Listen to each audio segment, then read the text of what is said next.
Hey, my name is Matthew Lewis, And I'm Ben Sturgeon. and this is the Action Toon Bros, tentatively named. If the name is different on the podcast, you'll know, because it'll... Alright, so we are going to be reviewing different animated shows, mostly plot-driven ones or story-driven stuff with lots of lore and crap like that. Some of our favorite stuff, and we plan on covering a couple of episodes at a time. Given that we really enjoy these shows, we were thinking if we were going to alternate them or if we were going to stick with one series till we completed it. Still tentative at this moment, but we'll make up our mind at some point. So, I hope you guys enjoy, and we're about to begin. The first show we're going to do is Young Justice, episodes 1 through 4, right? Yeah. 1 through 4, I believe. Alright, so episode 1 is Independence Day. First note, the very opening scene is a daytime Batman scene, which was really bizarre. Yeah, no kidding. It's just like, why would Batman go out in the day? I thought it was always night. I know, I was literally watching The Dark Knight the other day, and like, the scene with the Joker meeting the mobsters with a pencil trick. He literally says, you guys have your meetings in the morning because you know Batman's not going to be out in the morning. Yeah, exactly, yeah. That's a weird coincidence. First person we meet is Mr. Freeze, just torturing random people in the park. Seemingly makes no sense for why he's doing that. But then we meet Jesse McCartney's Robin. Jesse McCartney is Roxas from Kingdom Hearts 3. That's why I know him. Right, yeah.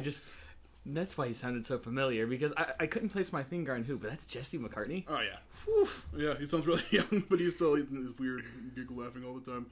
They beat Mr. Freeze, of course, because they always do. Well, right, yeah. And the next thing to happen is Icicle Jr. versus Arrow and Speedy. Star City. Probably the best of all of them is Arrow. I know. Arrow's pretty great. Better than the terrible CW show that I keep watching for some reason. Anyway, Icicle Jr. is great because he comes back way later, and he's actually a really fun character.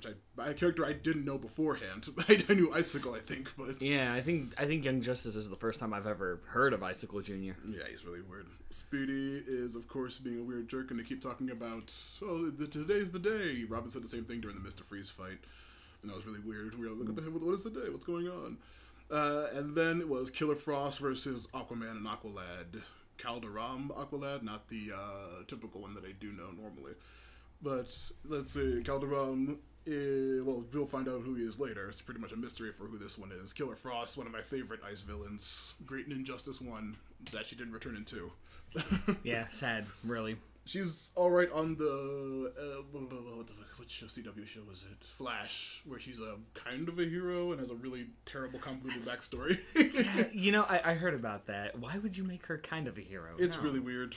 It doesn't make any sense. Next one is Captain Cold versus Kid Flash and Flash. Captain Cold is really good in the Flash show and in Legends, which he goes to after that. The dude from Prison Break, did you ever see that? No, I have not seen Prison Break. I've seen maybe a few pictures or stills or something like that. Yeah, or played that weird, terrible game of Prison Break with all the voice actors. No. A weird in-between thing. Never. Oh, it's really funny. Let's see. Yeah, it's really weird because you see all these ice villains specifically attacking, and that doesn't pay off for a while. You're really confused as to why this is happening. Right, yeah. I was wondering what the deal with that was. And they say, like, oh, it's a weird coincidence, Batman says, when they finally meet up. And then they kind of just, like don't mention it ever again. Yeah, it's just like, how weird. Anyway. Yeah, for the rest of the episodes we covered, they don't mention it or it's not coming up yet. Tourists. Oh yeah, they go to the Hall of Justice, and there's a bunch of weird tourists taking pictures and stuff. It's really bizarre. Yeah, I mean, don't get me wrong. I mean, knowing the Justice League and everything, knowing that it's not the Hall of Justice, still to make it a tourist trap is just an interesting choice, I guess. And they also mention the space station that they also have, and the cave later, which comes up in another episode. Right, we'll get to that. Yeah. Let's say trailer. Oh yeah, then Arrow has the titular line that was played over and over again in the trailers that don't call us sidekicks, and it's like that's a really played up line. They keep playing it over. It really is, yeah. And it's like, oh, that's the whole subject of the show, and why anything is happening in the show is the whole point of that. It's really good. Oh yeah, Robin starts his weird unsuffixing or prefixing words with like turbed and stuff. He does that for the whole series. it's like he's being a '90s kid in the 2Ks. It's like no. It's really weird. Robin, please. Just McCartney's weird like that. Let's see. After that, Scanner tells the order. Oh yeah, that was really fun. Like do you see the scanner when it scanned Batman? It said like 02, and then it scanned that person said 04. Yeah. It was actually I was really close. Like, that's the order that they joined the Justice League. That's a really cool hint. I was wondering about that because when I was watching it, I'm like, this is oddly specific. What is it like? Who? Okay, so yeah, it's exactly that. I'm assuming it's the order that they joined, meaning Superman's probably 1 and then Batman 2, and then it goes like the more esoteric characters, the more low, the higher the number gets. Right. That was a really cool thing. And then Arrow or Speedy has another weird line where he's just like, he's treating us like kids, worse sidekicks, and I wrote like kids worse than, or sidekicks is worse than being a kid, I guess. Yeah. Yeah. I was gonna say that's. Dog they have very weird priorities in this one. No, being a kid is okay, but being a sidekick, now that's rude. Speedy is just being a weird. Speedy goes baby mode in like 2 seconds and starts screaming and stomps off. Oh my god, yeah, he does. Because they're stuck in the tourist trap thing. Cadmus, immediately name drop, a famous company or organization in DC Universe lore and stuff.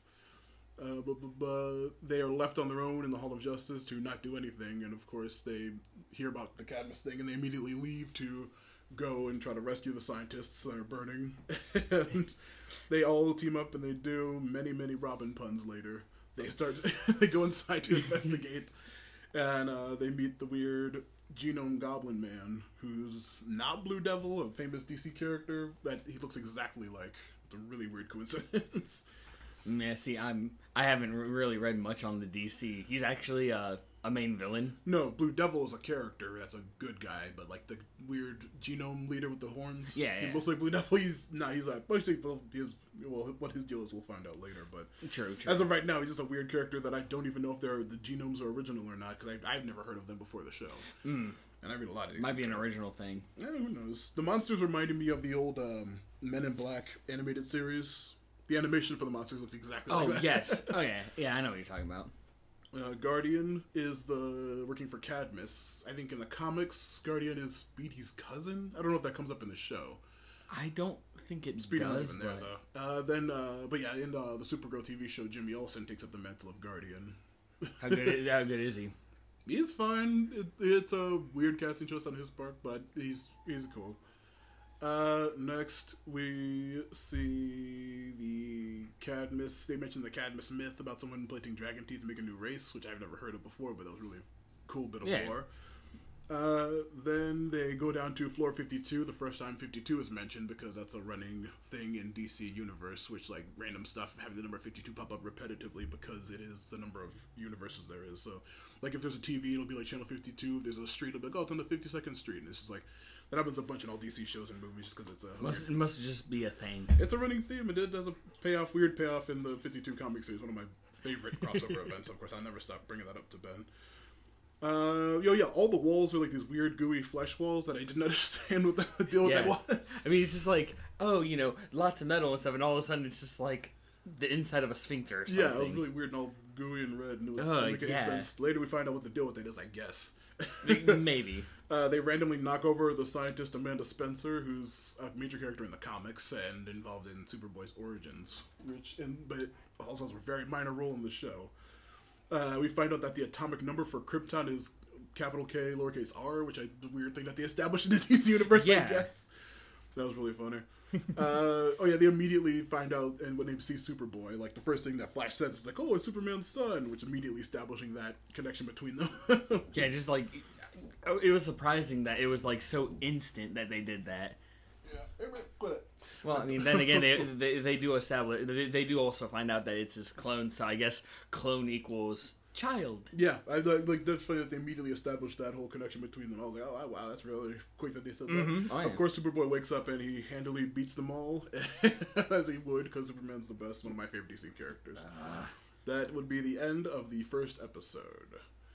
Now, how familiar were you with Young Justice before, or the DC universe anyway? In general? The DC universe. Yeah. See, I don't really keep up with any of the universes except for like the media, like the Marvel universe. All I really know about it is the cinematic universe, and with DC, I really don't know it as much because, well, we all know how well their movies have been. Yeah. Really, the only stuff I actually know, air quotes, is everything you've told me. But with Young Justice, it's been a while, a few years actually, but I have at least watched like the first 2 seasons. So when I was rewatching them, I could familiarize myself with everything almost instantly. Yeah, it's such a good show, and I'm really enjoying it. Really is. Oh my god! I'm so glad it's back, even though it's on a weird DC streaming app that you have to pay for.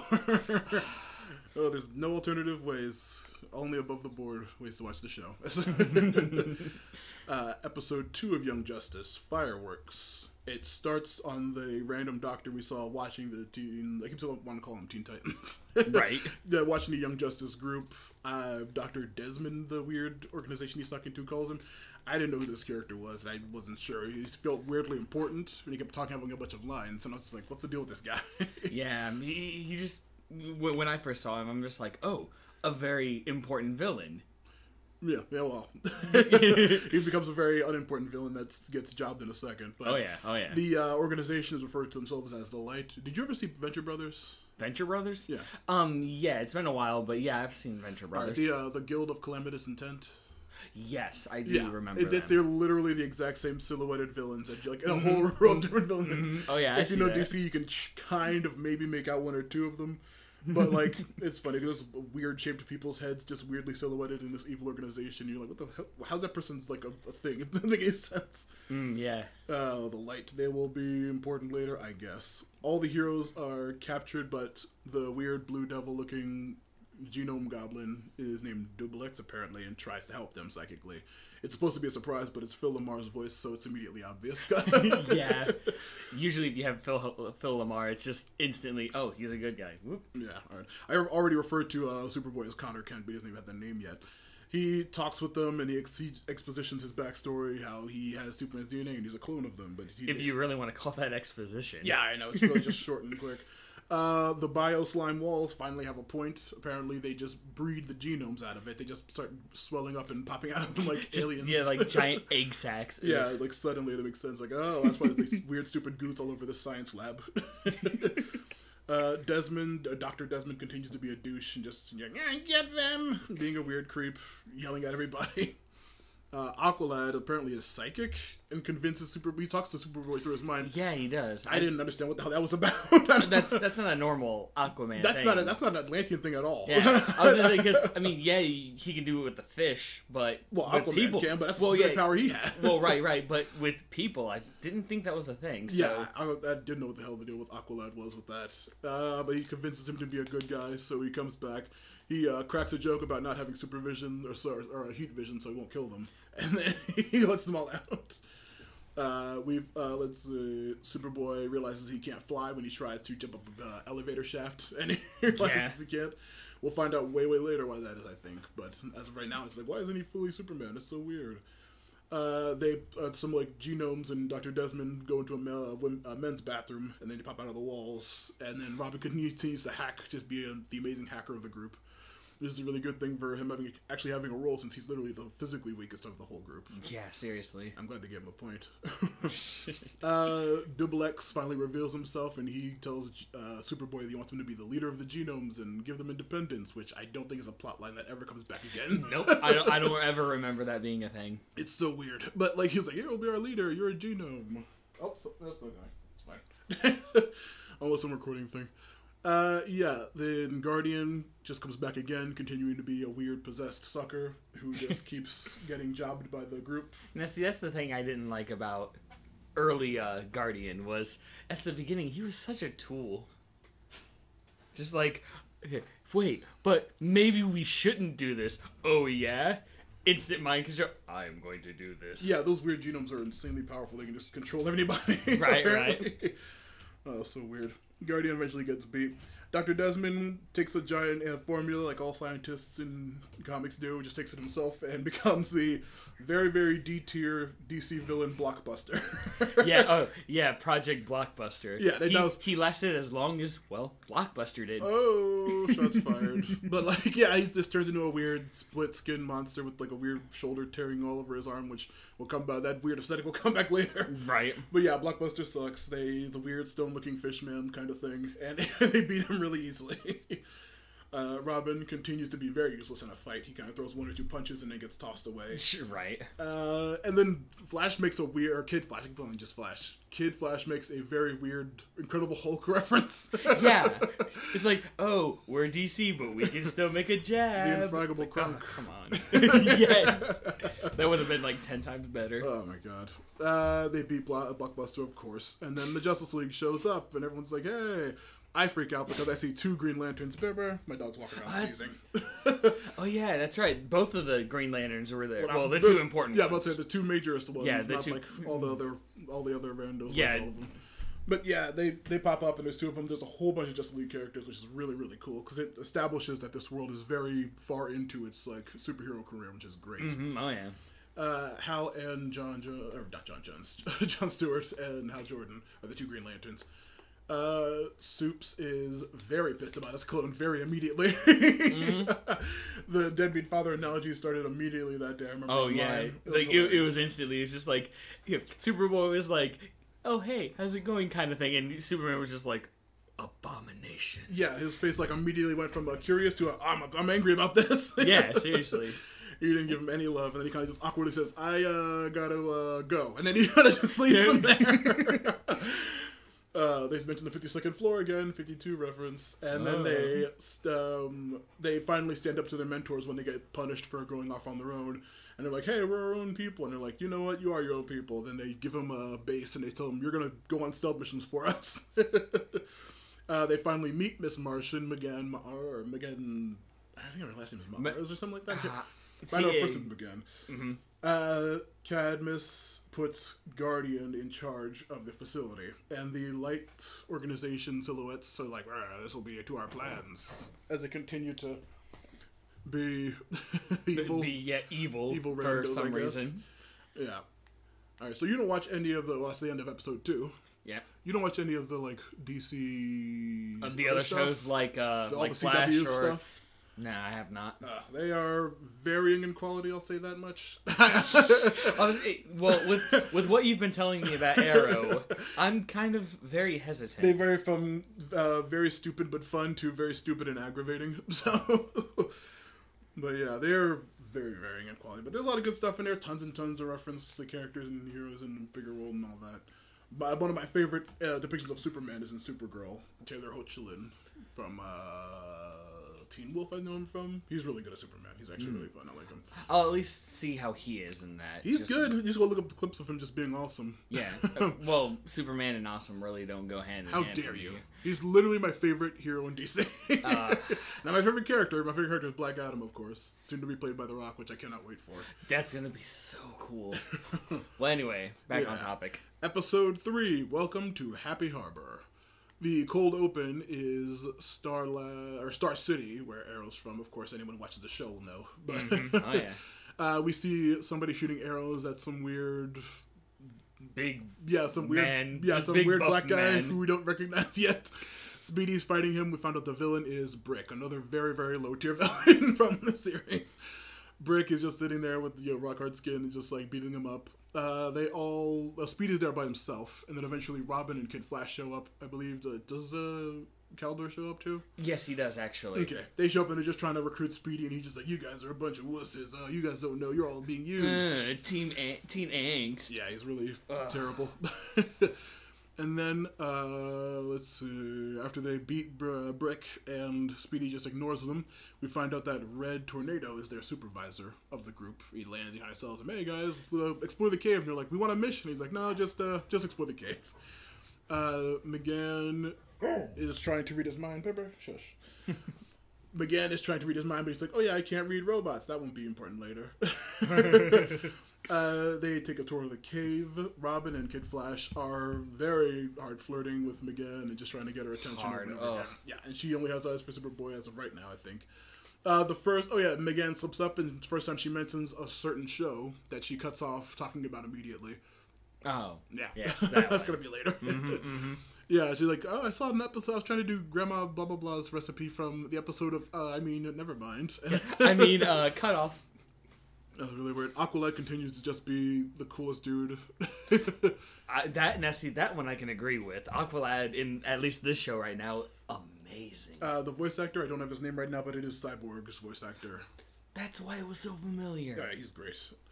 He is really, he's just being totally chill and calm about everything. Superboy freaks out when Megan tries to talk to him telepathically to tell him, hey man, what's up? And he's just like, get out of my head! Yeah, stay out of my head! And they're like, oh, don't worry, he was mind controlled. That's why he's upset about that. And she's like, I'm sorry, but he's like, just pissed off, walks away from her.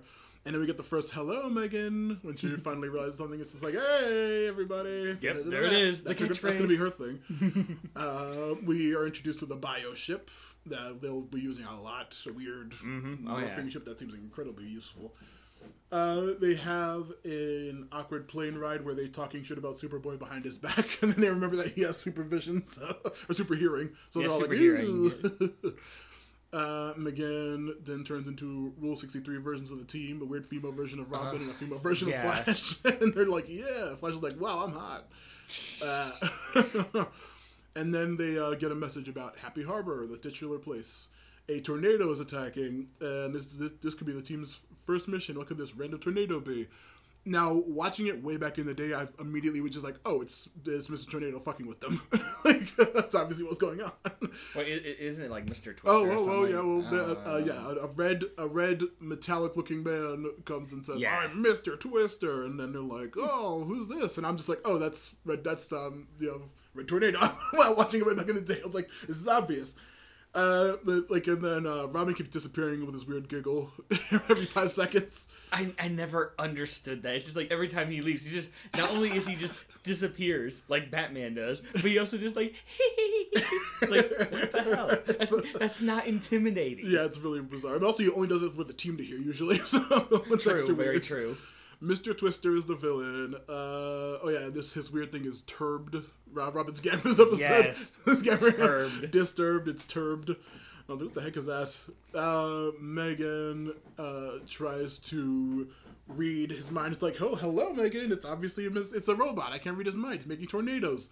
What other red robots that make tornadoes do we know besides Red Tornado? Gee, I don't know. And then they're all like, hey, quit messing around. We don't want to be tested. So they stop trying to fight him, and then he just beats them all really badly and does a bunch of lightning stuff. And they're like, that's not Red Tornado at all. And then they get angry at Megan. Yeah, they're like, Megan, you screwed us over. How dare you? And they're all pissed at her. And they're like, yeah, just you go sit over here in the corner. We'll actually take care of this. Yeah, a really weird bit was was Superboy wearing a Superman tee under his Superman tee? Because he had a ripped shirt, ripped it off, and the exact same shirt was underneath. Right. It's like, what the hell?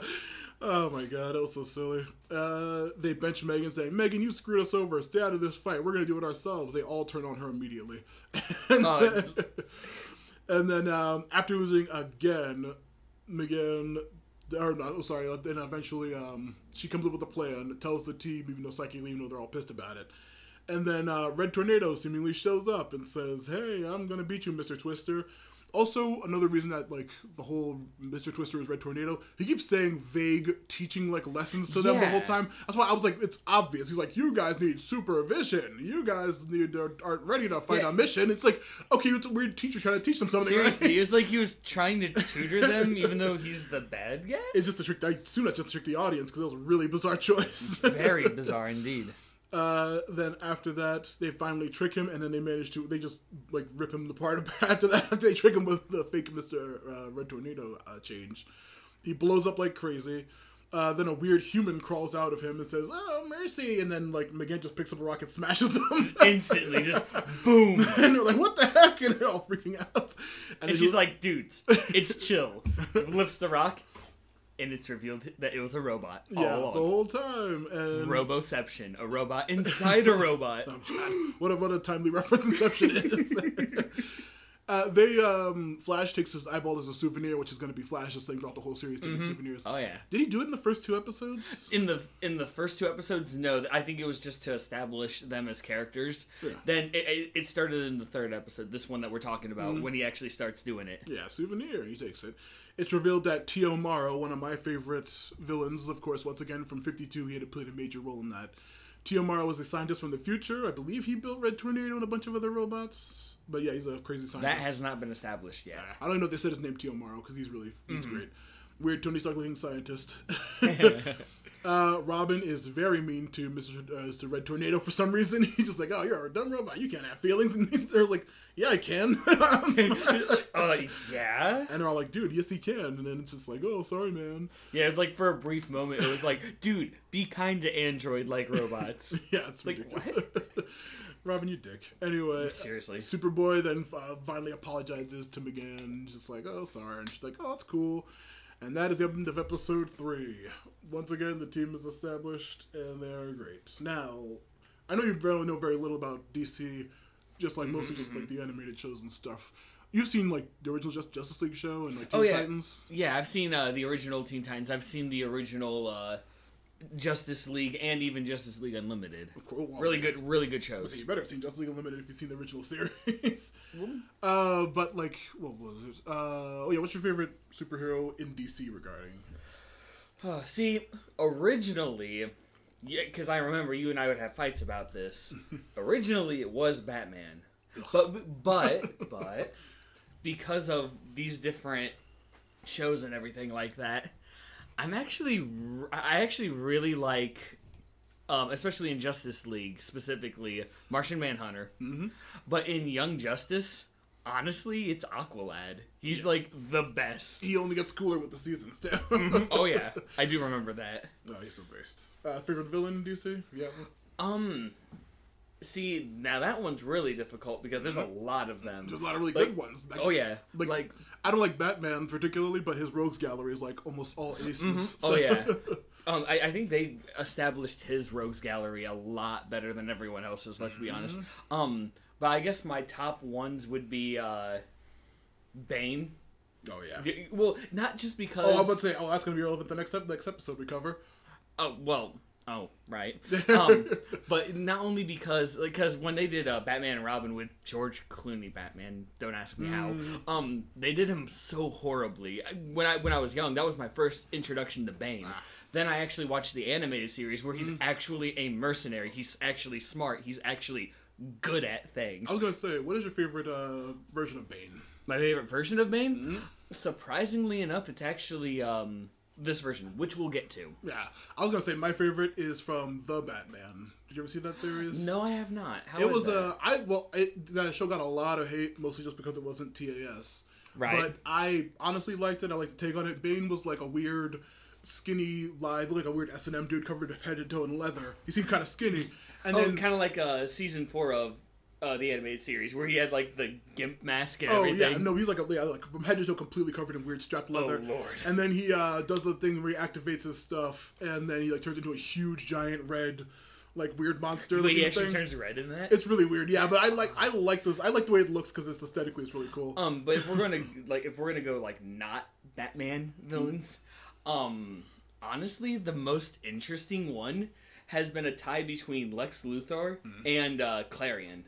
Clarion is great. Yeah, Clarion is... Well, Clarion because I'm always a sucker for, like, the weird, mysterious, magical users. Yeah. But Lex Luthor, I mean, at first I didn't think much of him because, kind of like with you, I'm not a fan of Superman as much as you are. Yeah. But some of the villains in Superman can be good, especially Lex Luthor because he's a normal person. And I think I'm a sucker for, like, the not super powered individuals, like just the regular people who can still do a lot of damage. Oh yeah, he's great. Lex is great. But back to the series for the final episode we're covering today. Young Justice episode 4, The Drop Zone. We start in Santa Prisca, which is a weird, made up DC nation, just like Metropolis and Gotham and all that. Once again, very randomly relevant thing. Watching that really dumb Arrow show in CW recently mercenaries were talking about Santa Prisca in that show. And I was just like, hey, just like the Young Justice episode I randomly watched. Santa Prisca is established. I believe in the canon it is where Bane is from. Yeah, I believe that is the case. Yeah. We meet some weird cult of the Cobra, which I barely know, but I think I remember from maybe Batman Beyond. They don't last that long, apparently. Yeah, it's one of those ones where at first I'm like, do I know these ones? But in the end, I'm just like, nah, I probably don't. Yeah, this weird cult is challenging Bane to a fight, and Bane is voiced by Danny Trejo.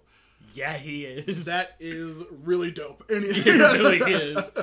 He has a super, super gravelly voice, and he speaks almost exclusively Spanish for the most part. He's really cool. And then he's like challenging him to a fight. Then some weird, skinny-looking guy who comes out, and he's just like with some weird girl with a half-shaved head and a weird tattoo. Did you know who this guy was? The skinny guy? Yeah. No, not it's a clue. Mammoth. That's, it kind of makes sense with what happens in the fight. Yeah. But I actually have never heard of I had to look that up. I looked it up years ago. I was like, who the heck is this weird skinny kid who takes this weird thing, gets a weird split arm? And it turns into a weird Incredible Hulk looking thing with weird torn arm tissue. Mm-hmm. and it's like, I looked up its Mammoth. I was like, what the hell? That Mammoth is nowhere near as cool as the dumb cartoon Mammoth from Teen Titans. But a lot of really funny stuff. Now, on a side note, the visual representation, like when the Doctor and Cadmus took the blockbuster and this Mammoth, apparently, the visual representation of what happens is actually a lot more visceral than I thought. Because the first time Blockbuster's used, he's literally wearing his old skin on his face. I was like, oh. And then the second one, like you said, like the ripped arm tissue and stuff like that. It's surprisingly well. It's not gory, but it's just I was just sitting there unsettling. And just like, oh, it's very unsettling. Mammoth looks like the Incredible Hulk, and I thought that was very bizarre. He looks dumb. Let's be honest. He looks very bad. Bane takes his signature venom and gets a little bit more muscular, but then Mammoth handily totally whoops his ass beyond all reason. Bane loses terribly. Then they all start chanting, "Hail Cobra! Hail Cobra! Hail Cobra!" Because it's totally not G.I. Joe. Yeah, and then we see some weird, pale, normal-looking dude in robes who I guess is the Cobra. I don't even know. I didn't recognize him because, I think the Cobra I'm thinking of it was either TAS or from Batman Beyond, not the spliced snake guy, but there was a different weird cult guy who, I think had a weird snake theme. I think that was them in the future. But, he looked way better than this rando gray-skinned guy who looked completely normal. Right. Because, all mysterious villains need to be just stoic and normal looking. Yeah, he's very lame. But he has some cool lines later that make him actually seem cooler, but we'll get to those. Yeah, we'll get there. Reason the team is showing up is because Santa Prisca is the lead manufacturer of venom that Bane sells, but supposedly the supplies have stopped. Which is a weird reason to go investigate if you know there's weird, horrible steroids being made there. Well, then again, Batman does give the mission, so it might be personal. Yeah, probably. Also, whenever I think about Bane, my mind goes to those really good episodes of Batman Beyond, to bring it up once again, with the slappers.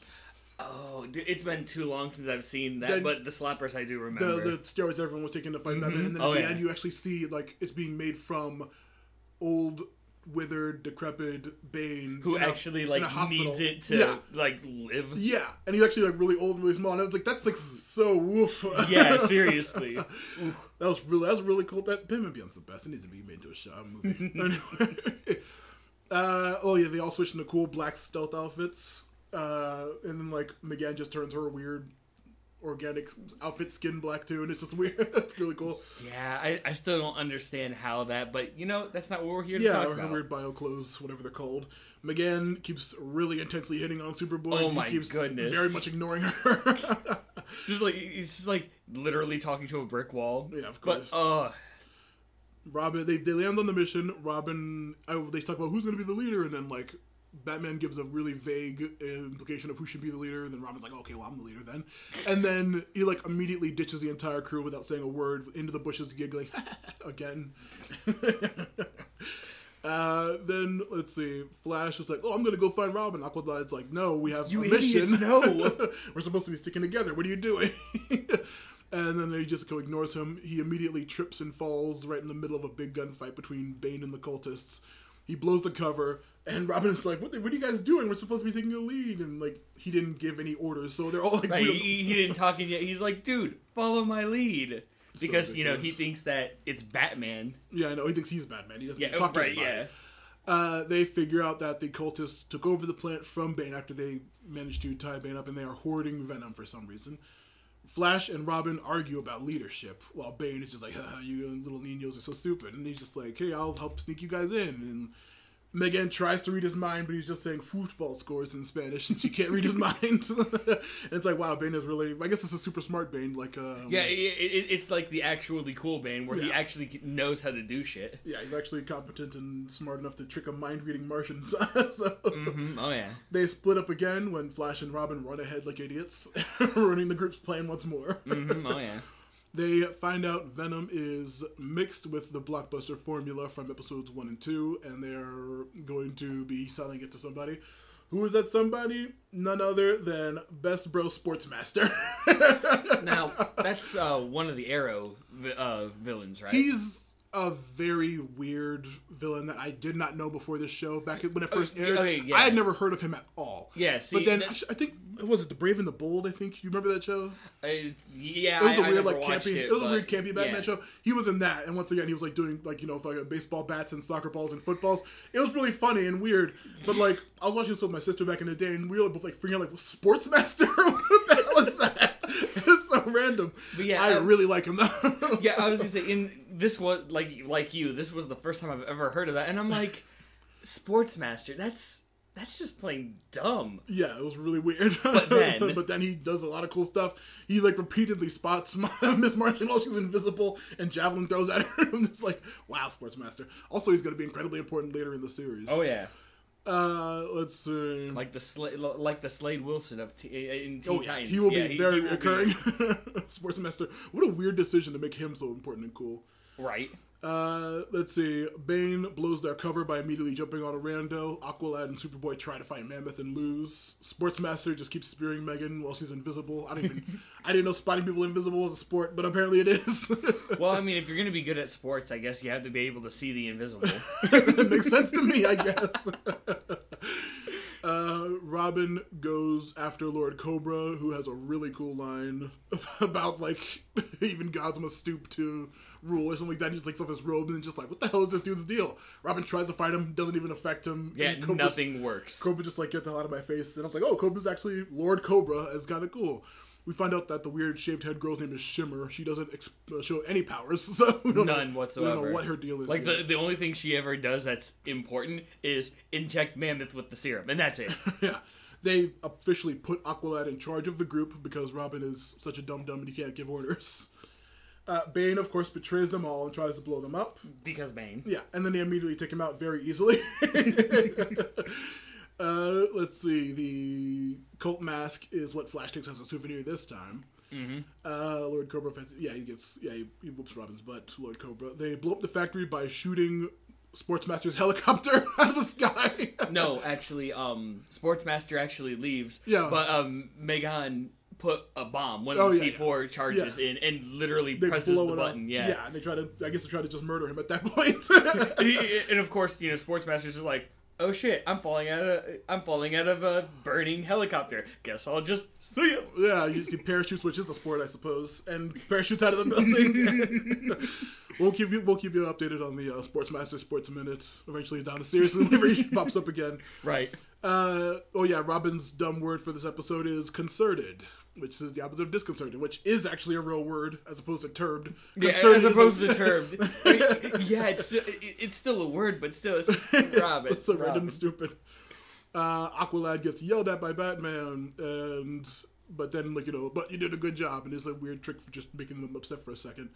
Last scene of the episode is Sportsmaster escapes and talks to the Light Group about having only one vial of the Venom blockbuster mix, and that they need to take the Young Justice group seriously. And that is where we end on the 4th episode of Young Justice and the first episode of our podcast. We hope that you enjoyed. We hope that you stick with us and follow us. Do you have any plugs? I don't know, like a Twitter or YouTube or anything. No, I don't. I have none of that stuff. So yeah, I think my podcast YouTube is Matthew Lewis P because Matthew Lewis Podcast couldn't fit on a thing. And YouTube channel is also Matthew Lewis Podcast. Nothing up here there but these episodes you're probably already listening to, but still. We can establish that. Also, my other podcast, Forgotten Minotaur King, which is pretty much just an audiobook that I wrote myself that I'm reading. And, well, we hope you enjoy. The next show we're going to do for the next episode is going to be Legend of Korra, episodes 1 through 3. Oh, that's going to be an interesting one. Oh, because... yeah, that is a very good series. That is very, well, we'll get to it.